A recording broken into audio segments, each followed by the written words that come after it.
Olá, amigos do portal tvprefeito.com. Estamos dando início a mais um programa Conversando com Jardins. Esse programa é um programa muito especial. Eu estou recebendo aqui uma mulher, primeira mulher a participar do nosso programa.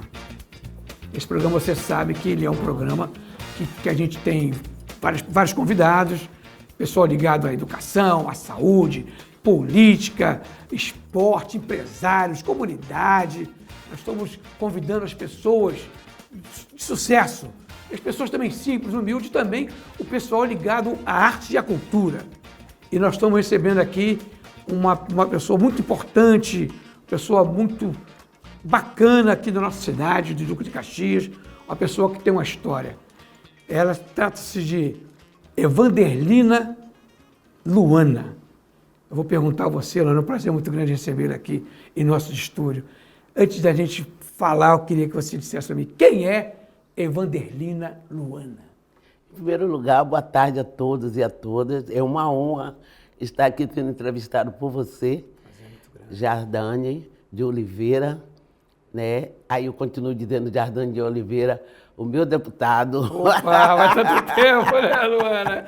Porque a nossa história começa lá. E Jardane, Luana, Evanderlina Luana, é uma mulher baiana, tetropolitana, sou nascida em Salvador, filha de Evandro e Jovelina, um casal nativo mesmo, né, de Daí Salvador. O nome? Evanderlina? Tá aí. Mistura Juntou. do pai com a mãe? Quer dizer, eu já vim com muita sorte, né? Filha do amor. Porque eu sou filha do amor porque meu pai botou metade do nome da minha mãe, metade do nome dele, para tirar a Evanderlina. Então eu sou filha do amor. Isso é muito forte para o ser humano, né? E aí talvez esse feito me fez dessa mulher um pouco diferenciada, sem medo, com disposição, com foco, sabendo exatamente o que quer da vida e entendendo que eu devo ser um canal de Deus que vim para expandir e melhorar o mundo, porque não é dinheiro, não é poder, é compromisso, é missão. Eu vim para o Rio de Janeiro, estava muito bem em Salvador, na minha terra, casei e, infelizmente, eu sofri violência doméstica.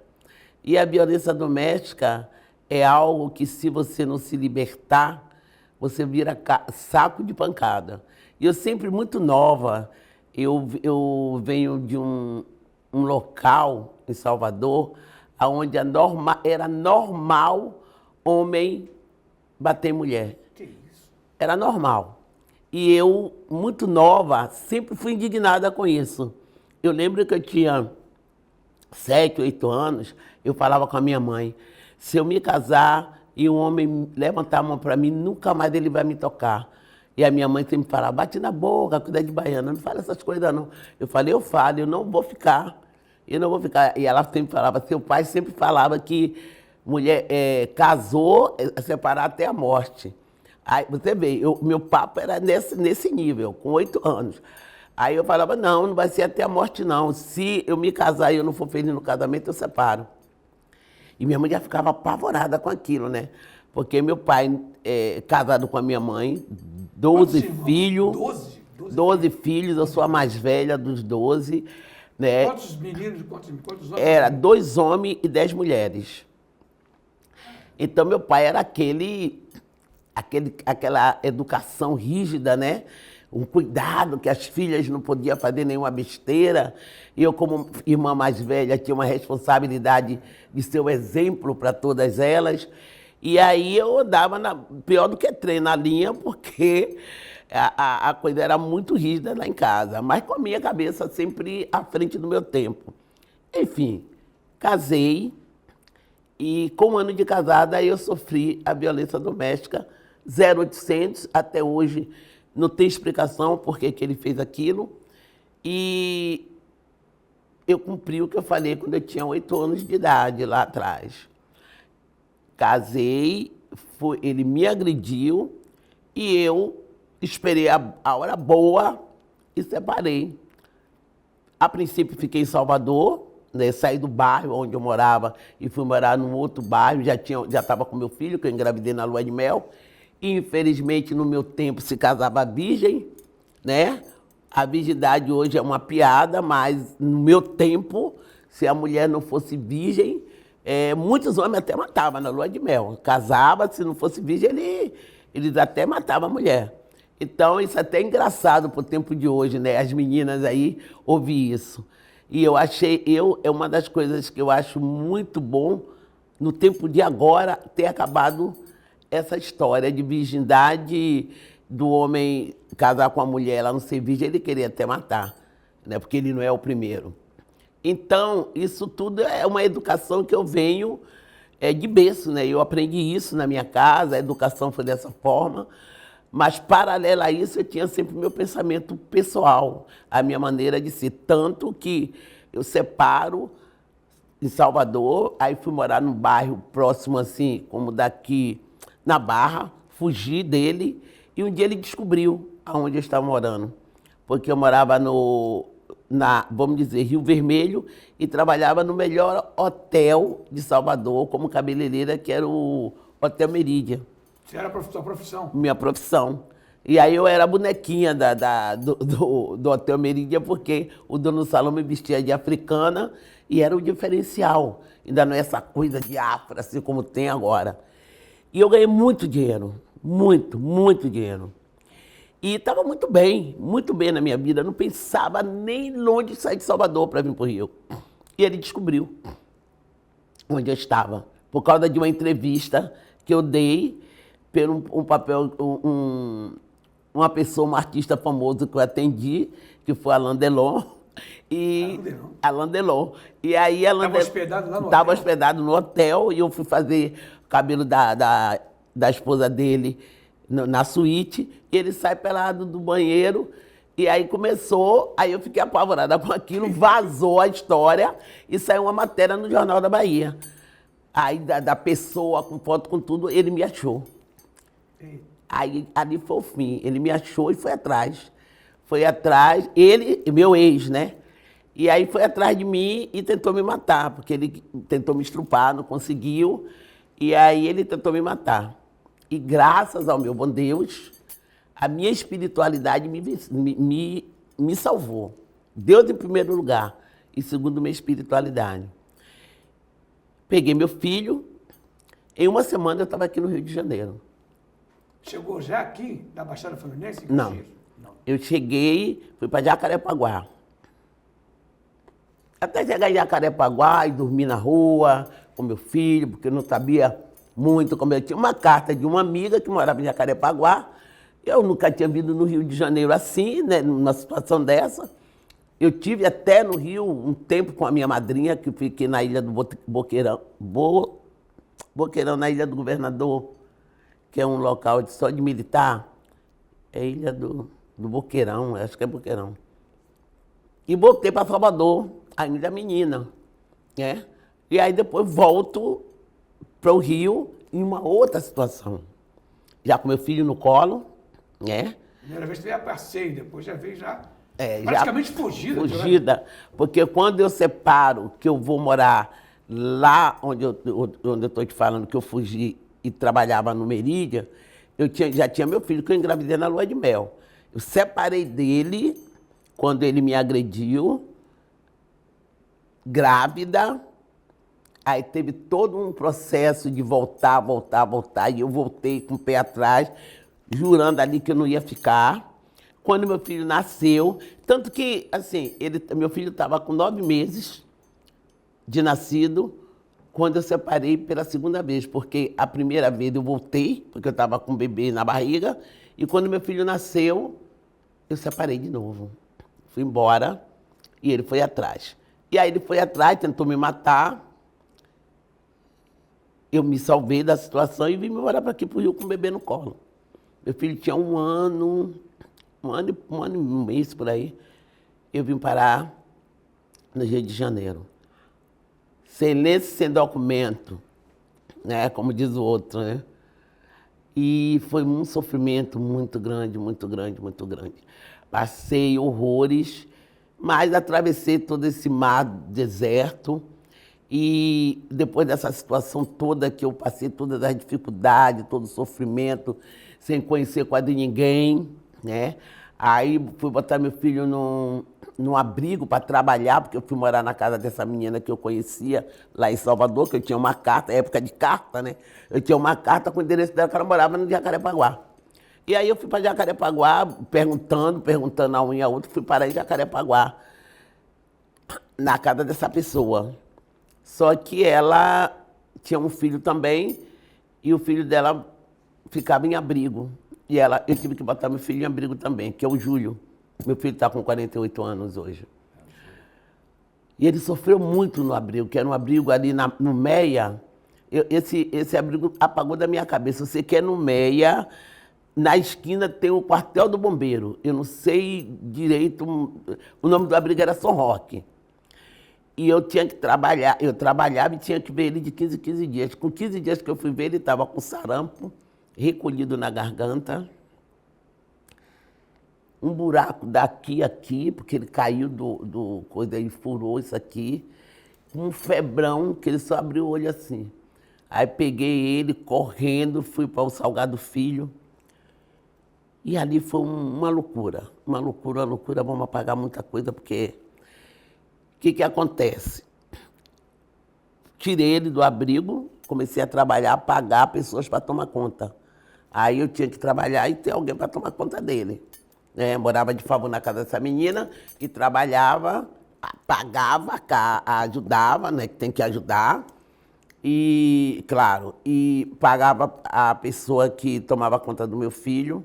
E eu trabalhava. Aí, nessa loucura toda, eu tinha um plano. Eu tinha certeza que eu ia sair daquela situação. Eu passei mais ou menos dois anos sofrendo muita coisa com ele, porque eu ficava tirando de um, tirando de outro, porque as pessoas maltratavam. Ali, eu sempre tive, eu como sou fundadora do ILEAE, e o ILEAE é um bloco que trabalha com a inclusão social e a empoderação do povo preto, isso começa na minha escola, eu tinha a intenção de chegar aqui, depois que eu tivesse uma situação legal, fazer um trabalho igual o que do qual eu convivi no meu período de ensino fundamental, de criança e tal. E quando eu me deparo com o meu filho no colo, sem ter onde botar, pagando para as pessoas tomar conta e maltratar, eu jurei a mim que o dia que eu pudesse, eu ia ter um lugar para que as mães deixassem esses filhos para trabalhar e eles fossem muito bem tratados. E que seria eu a fazer isso. Mas eu falei e a possibilidade naquela época era tão longe que eu não achava que isso ia acontecer, né? Como hoje é a realidade. E aí, o que acontece? Quando ele foi, né, saiu 3, 4 aninhos, né, eu já tinha uma outra visão de sair de Jacarepaguá e vir para a Baixada Fluminense. Porque qual era a minha ideia? Vim para um lugar, uma periferia, um lugar mais simples, que era onde eu ia ter material humano para concluir, para implantar aquilo que eu queria, que era a minha história lá de Salvador, do ILEAE. Isso. Agora, Luana, vamos agora falar da Luana hoje. A Luana hoje, uma mulher de sucesso, que esse mês, no mês agora, no mês de maio, mês da mulher, da mãe, mês da mãe, né? Mês da mãe. Então, o shopping aqui em Caxias, importante, o Ela Shop, está prestando homenagem a essa mulher que tem uma história de vida, um exemplo de vida, de guerreira, de luta, vencedora. Olha. Então, Luana, fala agora um pouquinho da gente, da Luana, vencedora, que está sendo homenageada num dos shoppings mais importantes da Baixada Fluminense, que é o Ela Shop, o shopping que fica aqui no centro do Duque de Caxias. O Ela Shop é o primeiro shopping de Primeiro Caxias. shopping da cidade. Primeiro shopping. Bem, aí eu vim embora para Caxias e começo a fazer o trabalho afro-social e cabeleireira, trabalhando como cabeleireira, voltei, montei salão, comecei a trabalhar, dando oportunidade para as mulheres, chefes de família, que realmente não tinham uma perspectiva de vida, de profissão. Aí dentro do meu salão eu comecei a dar curso e trabalhar a mão de obra, e elas também têm a independência delas. E aí eu acabei fazendo uma rede de mulheres cabeleireiras, que foi se empoderando, foi vendo que elas podiam criar os filhos dela sozinha, não ia precisar estar passando situação, né, fechatória com homem. Não não estou falando de homem, estou falando de determinados homens, porque tem muitos homens bons, e a começar pelo meu filho, que é o melhor pai do mundo. Então, eu comecei com esse trabalho, e aí lá fora, no centro de Caxias, comecei fazendo esse trabalho na rua, né, pegando criança, dando aula, afro, aí montei um grupo com capoeira e tal. Isso foi tomando corpo, até que chegou o momento que eu consegui alugar um galpão para botar todo mundo para dentro, que foi no centro de Caxias, ali aqui na Rua Henrique Ferreira Gomes. O local era uma igreja, e aquela igreja estava fechada, a igreja evangélica, que eu consegui alugar ali, e ali eu montei o Ojoba Axé. Comecei a trabalhar o Ojoba Axé, e trabalhando também essa cultura viva, essa cultura do dia a dia, essa cultura local, né, com sustentabilidade. E nisso vem 100 anos, né? Foi 100 anos de abolição, eu acho, na época. Foi uma data muito representativa, e eu começo a rabiscar a ideia de que Caxias teria que ter um marco do povo preto e nordestino dentro de Duque de Caxias. E aí eu faço começo a esboçar um projeto que era para botar o busto do Zumbi dos Palmares no centro de Duque de Caxias, aonde ali era o celeiro do povo caxiense, que era na época que tinha o pagode do Jefferson, Colarinho Branco, do Neném, do pessoal daqui de Caxias, que a visão deles era pagode, cerveja, e o papo. E eu tinha uma visão totalmente histórica, social e histórica de Caxias, que a Caxias tem a história do Brasil muito forte, né? Tem a Bahia, mas se você vê, faz uma retrospectiva do Brasil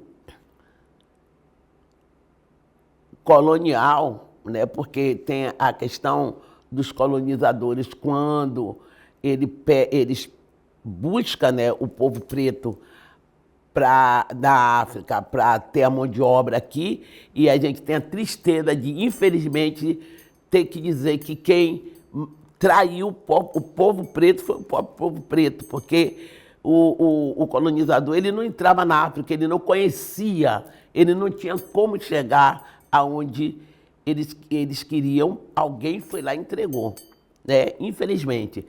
Então, aí eu comecei a fazer minhas pesquisas e vejo a história de Caxias, do Rio Sarapuí, que os negros vinham pelo Rio Sarapuí, que Dom Pedro disse ao Petrópolis para pegar a Marquesa de Santos aqui no Parque Fluminense. Então, ali na Praça do Pacificador, era onde eles botavam as peças, que eram os negros, né, que vinham para ele escolher quem é que ia para os canaviais, para as histórias dele das casas grandes e tal. Era ali naquela praça.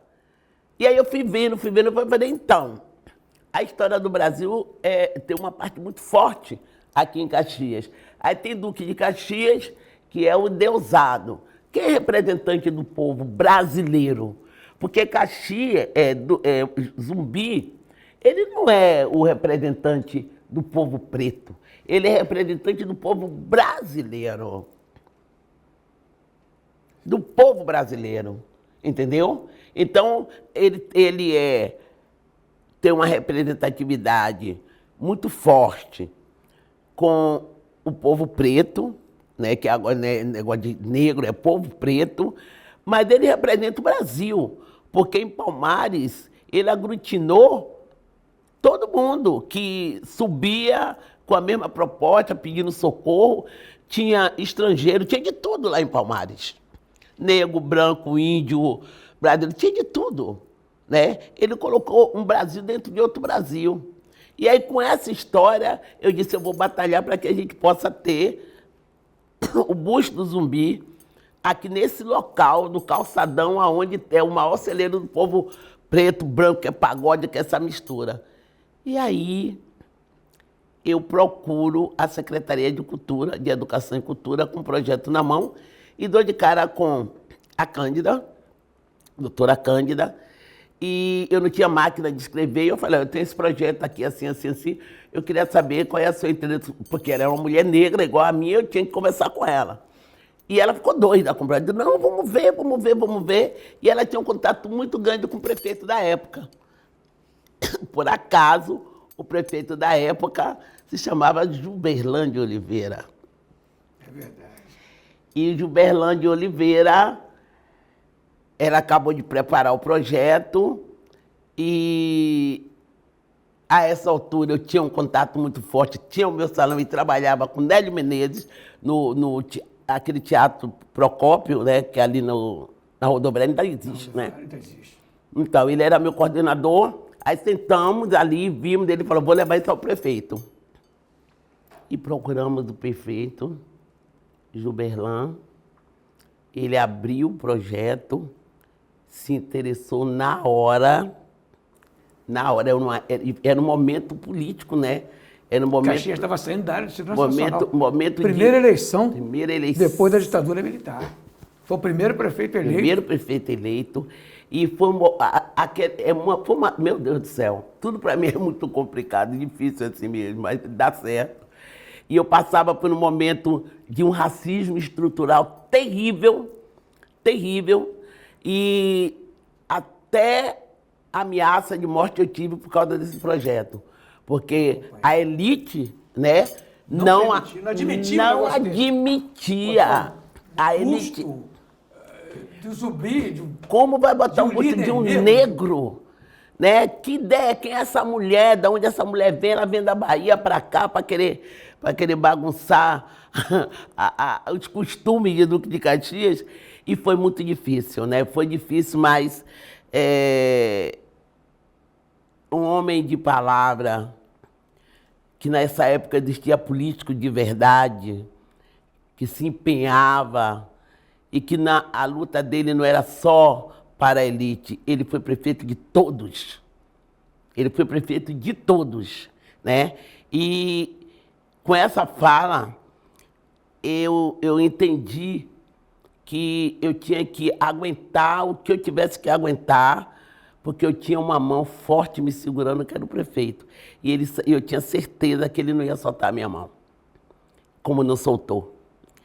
E aí, eu lembro que ele falou, olha, é um projeto audacioso, a gente tem em Caxias muitas pessoas que não gostam do povo preto, negro, né, do povo negro, e erguer um busto de um homem negro dentro de Duque de Caxias vai ter muita resistência.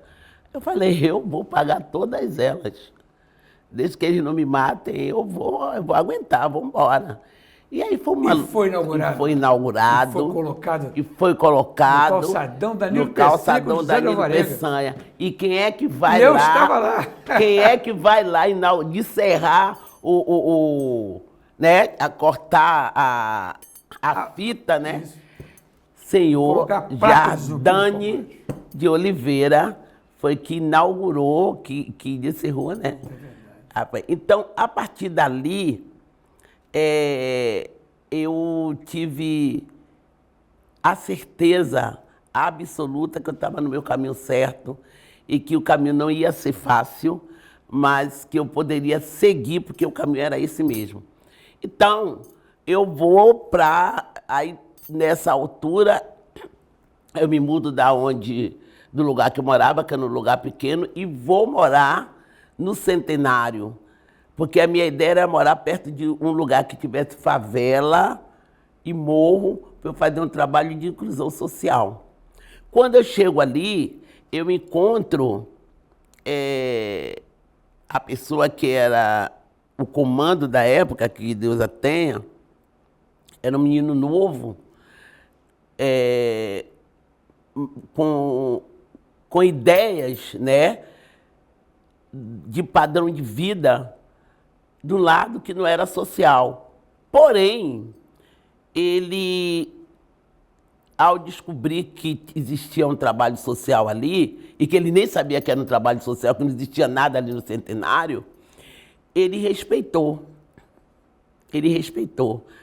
E nunca tive problema com nenhum deles na minha casa, porque tem filho deles, tem neto, tem irmão, tem vizinho todo naquela casa, que é a Instituição Cultural de Abaxé, aonde abre as portas para todo mundo.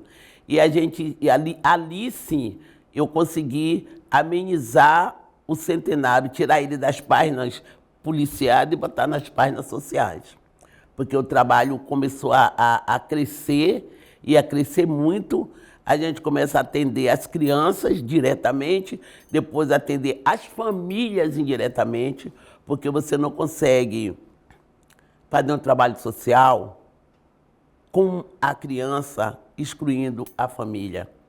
Quando você atende uma criança para incluir ela num trabalho desse, você traz com ela a família. Então você diz assim, eu tenho uma criança daquela família. Não, você tem o pai, você tem a mãe, você tem a avó, é um cacho de uva, entendeu? Ele vem, mas vem trazendo tudo aquilo. E aí a gente começa a se dedicar totalmente àquele trabalho. Meus filhos tiveram que morar fora, trabalhar fora para ajudar, né? Porque aquilo tomou uma proporção enorme e situação financeira não tinha, eu não tinha parceria com ninguém, né? Não tinha parceria com prefeitura, com governo, com nada. E aí era trabalhar, trabalho pesado, trabalhar, festa de Santo Antônio, terreirão de samba, salão de beleza, o dinheiro todo para ali, todo para ali, todo para ali. Doação a gente não tinha e tinha a curiosidade, né? As pessoas ficavam sem entender como é que essa mulher sozinha consegue dar conta de tanta criança, né? E dando a ela atividades culturais, porque lá não era acúmulo de criança. Ali eles aprendem o bons costumes, eles têm a atividade cultural, tipo, é a capoeira, é a percussão, é a dança, aprende a tocar violão, violino, teclado. Agora a gente tem futebol. Eles tomam café da manhã, quando chega, eles almoçam e jantam. Tudo no contraturno da escola. Só tem um regulamento rígido lá. Para entrar na instituição tem que estar na escola. E se não estiver na escola, eu vou com a família, ou no Conselho Tutelar, na Secretaria de Educação, tem que estar na escola. O que é isso? É você preparar o futuro, cara. O futuro, porque quando você mora num lugar como a gente mora, cercado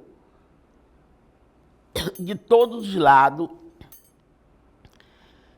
com exemplos que não é social, e que só Deus sabe por que eles estão lá. Eu não aponto o dedo para ninguém. Eu não aponto o dedo, eu não julgo, eu não aponto o dedo para nenhum deles, porque cada um sabe o porquê que está ali. A gente sabe que o sistema ele é perverso. Existe uma situação muito cruel no Brasil, é que não entender que a educação realmente é a solução. Se você não tem educação, você não tem saber. E se você não tem um saber, você faz errado. Lula, qual o endereço lá do local? Rua Coronel Alberto de Melo, 391, Vila Centenário, Instituição Afrocultural João Baxé, e são duas, e Instituto de Moda Gramu das Favelas. Opa, que bacana. O Instituto de Moda Gramu das Favelas é um braço para os adultos. A gente está trabalhando com customização e criação. E a ideia é que o Instituto ele venha fortalecer e trabalhar a autoestima daquelas pessoas que acham que ela não é mais nada, que ela perdeu a alegria, que ela está numa situação. A gente tem que abrir o olho para ver que o ser humano está entrando num buraco de depressão terrível. E a depressão, ela não é só quando a pessoa fica lá no quarto trancada e não quer falar, não quer comer, não. A depressão, ela é de várias situações, de várias formas. De várias formas. E a gente está trabalhando isso muito bem, com famílias que o pai está, que a mãe está em depressão, entendeu? Diz que é a doença dos tempos e ela já está aí muito forte. Há pouco tempo... E manifesta de várias maneiras. De várias maneiras. Há pouco tempo a menina, há uns 10 anos atrás, mais, 15 anos atrás, por aí, eu dei o curso, um dos cursos que a gente deu, eu dei o curso de implantista. Assim que começou implante, botar cabelo, implante, eu dei esse curso, que é um curso que, quando a menina aprende, se ela fizer 2 cabelos por dia, ela já está bem, porque é caro, né? Dá uma estabilidade financeira muito grande. Essa menina aprendeu várias, ela era do primeiro grupo, tinha um grupo de 30 de manhã e outro grupo de 30 de tarde. E ela aprendeu muito bem e logo essa garota começou a virar rimo de família, abriu um salão na sala da casa dela e começou a trabalhar, ter uma filhinha e a vida foi. O que acontece? Do nada essa garota, aconteceu alguma coisa que até hoje não se foi falado e ela entrou em depressão. Ela entrou em depressão normal, como a gente está aqui, mas ela estava com depressão. Aí, num domingo qualquer da vida, ela morava com a mãe, tinha também o irmão pequeno. Ela resolveu que ela ia dar um basta. Mas ela não comentou, não falou, não teve aquela coisa de jogar alguma coisa na internet, porque os jovens tudo botam na internet. Não. A mãe estava na piscina, ela levou a criança, o irmãozinho para a piscina, botou para casa, tomou chumbo e morreu. Então, isso é uma coisa que a gente tem que estar com muita atenção. Como diz outro, prestar atenção. Seja idoso. Eu tenho criança lá dentro, o Jardane, que tem depressão. Às vezes eles estão brincando, não sei o quê, do nada você olha, ele está com a cabeça baixa ali, quieto. Aí a gente vai, o professor, alguém vai, filho, o que é que você tem? Não sei o que, às vezes você descobre ele está chorando. Aí é o pai que está preso, é a mãe que está envolvida com droga, entendeu? Então o trabalho ali, o João Baxé, é um hospital humano, cara. E cada ano que passa a gente vai aprendendo, a gente começa a se atualizar nas mazelas da vida. Na Covid, o que aconteceu? Parou tudo, né? A gente não podia nem sequer passar um perto do outro. Lá não foi diferente. Tive que parar com a instituição, todo mundo foi para casa. Bem, a primeira semana que foi muito forte mesmo, né, naquele momento que a gente não tinha como nem quase sair de casa, as crianças não respeitam isso. Então, porque uma coisa é você falar da sociedade, A sociedade que... Qual é a sociedade que a gente discute na televisão? Qual é a classe social que se fala quando você está numa roda? A classe média alta. Se comenta um tema qualquer, social, falando de quem tem uma casa, de quem tem um sabonete para tomar banho, de quem tem um banheiro com água. Não se fala da família que a avó não tem certidão de nascimento, a filha também não tem, os netos também não têm. Que acorda de manhã, não tem uma água para tomar um banho, que não tem uma cama para dormir, tem uma casa. Não tem o básico do básico. Esse é o meu público. É com esse povo que eu trabalho. E quando você vê eles comigo, ou num palco, ou na rua, você nunca vai imaginar qual foi a condições que a gente encontrou. A gente tem família, ô Jardane, que vai fazer BD, que quando você... BD é visita, que eu sou assistente social, aí eu falo no técnico, vai fazer a visita, quando você chega na casa, tem uma mãe, tem uma avó numa cama com um derrame, com 4, 5 crianças, que ela está se arrastando ali para fazer uma comida, e a filha dela está trabalhando para voltar 15 dias depois em casa, para trazer a comida, porque ela não pode vir para casa, que ela trabalha direto. E aí quando ela chega, aí encontra aquela situação horrível, e muitas vezes, quando ela, casos mais casos, quando ela se dá conta, aquele filho dela mais velho já está com o radinho na mão. Ele já está com o radinho na mão. Ele já está... O tráfico já captou ele. Não que o tráfico vai buscar, ele vai procurar. Porque tem uma coisa muito estranha. Ninguém bate na porta de ninguém para oferecer droga. Eu não sei de história que o tráfico bateu na porta, olha aqui, ó, vim trazer a droga. A não ser que alguém telefone e chame. Então, qual é a nossa luta? De estar mostrando a eles, olha, vocês só vão se vocês quiserem. Você passa por ali, não porque ninguém te chama. É vocês que vão se oferecer. E a sociedade tem que abrir o olho para isso. Eles estão lá já na vida deles, já do jeito que eles achou que tem que estar, mas você passa por ali, a criança passa, ele não chama. Ele não chama, eles que vão. E quando bota na cabeça que quer ir, não adianta, meu irmão. Não adianta. Mas aí você vai lá atrás, você vê a história. É o pai que já foi, que já morreu, é o não sei quem que é não sei quem. Então a criança vive aquele ambiente que o que apresenta a ele, o que é que apresenta a ele? É isso. Quando ele chega no Jobá, é um banho desnudo, vamos embora. Você vai começar daqui para frente.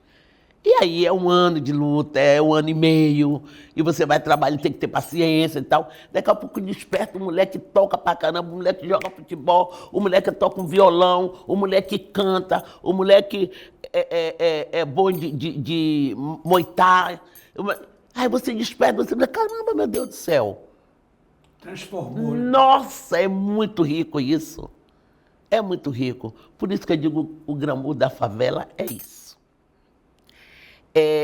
A gente vê que lá naquele lugar mais humilde tem uma pedra preciosa. E eu provo por A mais B.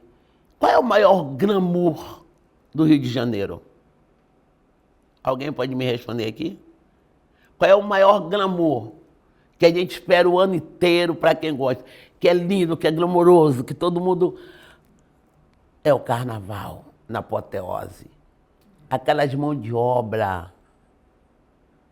Quem constrói tudo aquilo. Quem embeleza as escolas. Quem é? A favela. É a favela, meu. Os grandes artistas saem da favela. Eles são o glamour. Eles constroem o glamour. Eles são a grande estrela. Nós somos a grande estrela. Então, Luana, bacana. Que explicação, que trajetória bonita, Luana. Bacana. Infelizmente, nós estamos chegando no finalzinho do programa. Eu queria que você deixasse aqui as suas considerações finais e também deixar sua mensagem para esse povo maravilhoso, esses espectadores que irão nos assistir. Sim. Bem, dentro desse histórico aí vasto, eu me surpreendo esse ano com o dono do Ela Shopping, que vem acompanhando minha história no município e achou por bem me escolher para ser representante das mães de Duque de Caxias, né? Porque eu sou mãe do Centenário inteiro. E talvez fora dele, que eu já tenho filho de tanto canto do coração, e ele me escolheu para ser a mãe do Ela Shopping. Para mim foi uma surpresa muito grande, porque eu não esperava e nem sabia que ele sabia tanto de mim, né? E o que acontece quando você recebe uma surpresa dessa? Você fica impactada. Eu fiquei impactado. Agradeço muito. Além de ele fazer essa homenagem com a minha imagem dentro do Ela Shopping, ele resolveu fazer uma pequena exposição contando um pouco da minha história. E aonde eu vou aproveitar aqui agora e pedir às pessoas que visitem o Ela Shopping, visite, olhe a exposição, e aí eu vou fazer igual padre, né? Lá tem o QR Code, se vocês quiserem e puderem colaborar com qualquer valor, vai estar colaborando para uma criança que precisa ter um futuro mais bonito do que a vida, muitas vezes, apresenta para eles. Eu já faço a minha parte. Eu dei a minha própria casa para ser a instituição João Baxé. E continuo fazendo. Mas se vocês puderem colaborar, o local é Ela Shopping. Vou ficar lá até dia 28. A exposição vai ficar até o dia 28 agora. E se vocês quiserem e puderem e tocar no coração, achou que é importante colaborar com um trabalho social sério, aonde está aberto de segunda a sexta, não precisa marcar horário para ir lá visitar. É na Rua Coronel Alberto de Melo, 391. Chego, a minha rua não tem barricada, vocês podem entrar, não precisa acender e apagar o farol do carro, pode ir, porque é respeitadíssima aquela casa. E vá visitar, vá conhecer. Vai ser um prazer enorme receber qualquer um de vocês. Eterna gratidão. E eu tenho uma palavra muito forte em dizer que o tempo certo é o tempo de Deus. O meu tempo, o nosso tempo é agora. Quando eu tenho ainda a sorte de ter com saúde maravilhosa as pessoas que testemunham a minha vida, como o Jardim de Oliveira, essa família Oliveira maravilhosa, esse filhão aí, essa equipe que está me dando vez e voz para falar um pouco de mim, falar um pouco do trabalho social e dizer para vocês, façam o que vocês puderem para que a gente possa mudar, para esse mundo ficar melhor. Gratidão. Valeu, Luana. Muito obrigado pela sua presença. Terminei agora um papo bacana com a Luana Guerreira, que está sendo homenageada pelo shopping Ela Shopping. Lá está tudo plotado, tudo bacana. Eu já fui lá, já visitei, entrevistei as pessoas lá no Ela Shopping. O Ela Shopping está localizado no centro de Caxias, ao lado da Igreja Santo Antônio. Terminamos aqui esse programa, muito bacana, foi um prazer, foi uma honra receber a Luana. Prazer é todo meu. Jardim de Oliveira, para o portal tvprefeito.com. Até o próximo encontro.